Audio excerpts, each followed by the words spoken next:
Ada yang namanya proses sakaratul maut tetap ada. Yang maksud saya tiba-tiba itu ketika ruh ditarik itu kerasa, setelah ditarik itu ruh itu kan keluar. Gitu.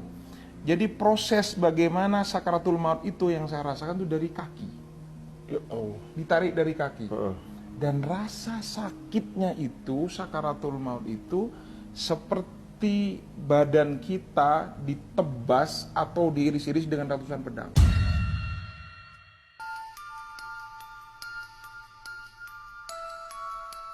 Ya Allah. Atau ini kan Idul Adha nih. Ya kita bayangin saja kambing itu dikulitin hidup-hidup. Ditarik semua kulitnya itu rasanya seperti itu. Atau kita seperti parut yang pakunya panjang-panjang ditancepin tubuh kita terus ditarik seperti itu. Itu rasa sakit. Dari kaki itu? Dari kaki. Itu dalam keadaan Ustaz tuh ngerasain ini, ngerasain rasa sakitnya. Rasa sakit luar biasa Mas Ari. Ketakutan yang luar biasa. Dan ini juga ini penting. Kalau ingat itu ya Allah, mau bermaksiat sedikit pun tuh takut Mas Ari. Itu kayak kita ditunjukkan seperti proyektor layar lebar ya. Itu seakan-akan kita semua di proyektor itu melihat segala maksiat dosa yang pernah kita lakukan. Di bumi mana, di sudut mana, kapan kita bermaksiat, semua ditunjukin sama Allah. Di situ Mas Ari. Jadi kayak flashback semua tuh? Ya, flashback semua Mas Ari. Ingat semua dosa-dosa, malunya luar biasa. Apapun Allah tunjukkan di situ. Segala maksiat yang pernah kita lakukan, siapa yang kita sakiti, entah orang, entah keluarga, dengan lisan kita, dengan sikap kita, dan lain sebagainya. Ini penyesalannya yang luar biasa, yang menurut saya tak kalah sakit juga dari rasa sakit yang kita hari itu. Kemudian, nah ini benar dari hadis Rasulullah ketika sudah nafas di tenggorokan, itu ingat semua harta kita. Ya. Sampai supaya harta saya waktu itu dalam kondisi ya diuji dengan ekonomi. Sampai harta saya uang 1.000 pun di saku, di celana levis belakang pintu pun ingat. Seakan-akan saya tolong itu semua harta saya infakin untuk menebus dosa-dosa saya. Saya pingin harta saya yang tersisa itu saya pingin diinfakin untuk menebus dosa-dosa saya Mas Ari.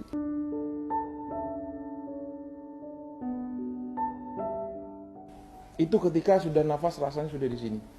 Itu apa ya? Saya rasakan sendiri tuh nafas dada itu nggak berdetak. Dada itu nggak berdetak. Rasa sakit itu waktu sakaratul maut itu. Dan ruh itu keluar. Ketika keluar, saya seperti tertegun melihat jasad saya itu, badan saya itu kaku. Ya gimana mayat seperti itu?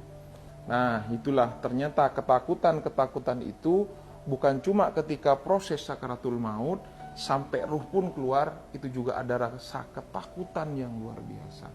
Nah ini nanti sebenarnya ini banyak kejadian Mas Ari, mungkin nggak cukup saya jelaskan 1 jam 2 jam, tidak akan cukup seperti ini. Ini persis sebelum saya mendirikan pesantren. Ini juga yang menjadi energi saya, semangat saya mendirikan pesantren tahfiz motivator Quran Indonesia seperti itu. Ketika saya melihat jasad saya itu Mas Ari, tiba-tiba ada yang berbisik begini. Sebentar lagi kamu akan diurus, didatangi mungkar dan nakir. Itu juga nggak kalah mengerikan. Dengar nama mungkar nakir saja itu Mas Ari, itu mengerikan. Saya lari ke sana kemari, saya cari orang minta tolong supaya ruh saya kembali, supaya saya selamat, supaya saya hidup lagi. Ya Allah, hidupkan saya 3 menit saja ya Allah, 5 menit saja ya Allah, supaya saya bersujud kepada Engkau, supaya saya bertobat kepada Engkau, supaya saya melakukan kebajikan-kebajikan. Itu kan terekam di dalam Al-Quran. Dan memang benar di dalam Al-Quran itu, ketika manusia yang wafat meninggal, dia mengatakan kok hidup saya seperti hanya pagi saja, siang saja, sore saja. Dan itu benar-benar saya rasakan Mas Ari. Nah disinilah ternyata orang kalau sudah wafat meninggal dunia, apalagi naudzubillah ada di neraka, itu tidak akan pernah putus asa, setiap detik menangis kepada Allah untuk balik ke dunia, untuk bertobat, untuk beribadah kepada Allah.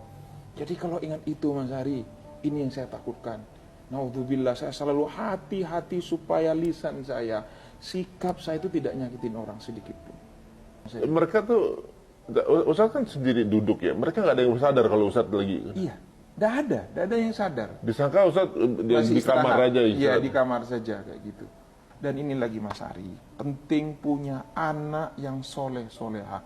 Di situ ada kedua orang tua, ada orang tua, suami istri Mas Ari. Itu mukanya dibakar, hangus, kayak suster ngesot ya, kayak film susternya itu ngesot Mas Ari di bawah itu. Ustadz juga ngeliat, yang di alam sana juga ngeliat. Semua itu banyak yang kita lihat Mas Ari, banyak. Terus ada kerangkeng, besi-besi yang panas membara. Tahu nggak apa yang dikatakan oleh kedua orang tua ini? Tahu nggak apa yang dikatakan? Ya Allah, anak saya melupakan saya, ya Allah. Saya mengandungnya, membesarkannya, melahirkannya, mendidiknya, dan dia sekarang melupakan saya, ya Allah. Aku terlupakan, ya Allah. Aku terlupakan hari ini. Itu merintih-rintih menangis Mas Ari.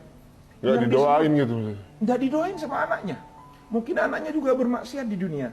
Ini penting mendidik anak untuk supaya akidahnya kuat, agamanya kuat, Qur'annya kuat, sebelum yang lain-lain. Ini katanya dengan Qur'an Mas Ari. Jadi inilah kenapa saya mewakafkan diri saya untuk Quran. Jadi ketakutan saya itu nyari masjid Mas Ari. Yang saya cari akhirnya masjid. Nah ini penting umat muslim untuk cari masjid gitu kan ya. Cari masjid, saya masuk ke masjid Mas Ari, adem, ada cahaya Mas Ari. Duh saya merinding tuh kalau ingat tuh nangis saya, ya Allah ya Allah ya Rabbal. Tapi orang nggak ada yang lihat. Nggak ada yang lihat saya semua itu. Nggak ada yang lihat saya. Terus di situ ada anak-anak muda yang lagi pegang Quran Mas Ari. Yang lagi pegang Quran. Ya. Ada yang lagi pegang Quran. Kemudian wajahnya bercahaya, tuh rasanya tuh kayak tembus ke langit. Saya di pintu masuk itu kaget karena mencari pertolongan supaya saya hidup ke dunia. Saya ngeliat itu, nangis saya. Itu indah, mulia, berwibawa. Pokok dengan segala kemuliaan yang saya lihat tuh, ini asik banget nih orang gitu loh. Indah banget, wajahnya berseri-seri. Saya bertanya dalam diri saya itu bertanya, ada jawaban. Nggak tahu siapa, pokok ada jawaban, ada suara begini. Itulah orang yang hafal Quran. Itulah orang-orang yang mencintai Quran. Itulah orang-orang yang memperjuangkan Quran Mas Ali. Itu bahasanya begitu. Itu bercahaya. Dan ini bahagia banget orang ini. Wajahnya berseri-seri. Saya sedih ngelihat kondisi saya. Karena saat itu kan saya belum punya pesantren, masih sibuk. Inilah itulah ya dengan segala kesibukan dunia. Kegiatan gitu, dulu, Ustaz, dulu apa kegiatan? Saya waktu itu ngajar. Ya, kerja, kemudian jualan lah waktu itu. Saya jualan kayak gitu. Sehingga memang cita-cita buat pesantren itu sudah dari kecil, cuma nggak terwujud. Termasuk habis di dunia waktu itu ya? Ya, betul. Seperti itu. Nah, akhirnya saya pergi meratapi nasib saya. Sedih, meratapi nasib saya. Flashback, selama di dunia itu meratapi nasib saya itu Mas Ari. Saya jalan, tapi yang diantara yang paling bercahaya itu adalah gurunya. Ada kiai, seorang kiai di tengah itu yang ngajarin Quran, itu yang paling bercahaya Mas Ari.